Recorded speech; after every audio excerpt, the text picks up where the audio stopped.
So guys, in today's video I'm gonna show you how to turn off sync across clients on your account on Discord, easy and quick.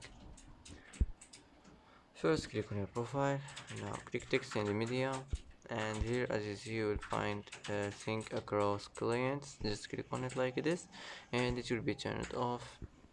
And that's it for today. That's how to turn off sync across clients on your account on Discord, easy and quick. And that's it for today. And that's it for today's video. If you like this video, don't forget to like and don't forget to subscribe. I hope this video is helpful for you, and thanks for watching till the end, and see you in the next video.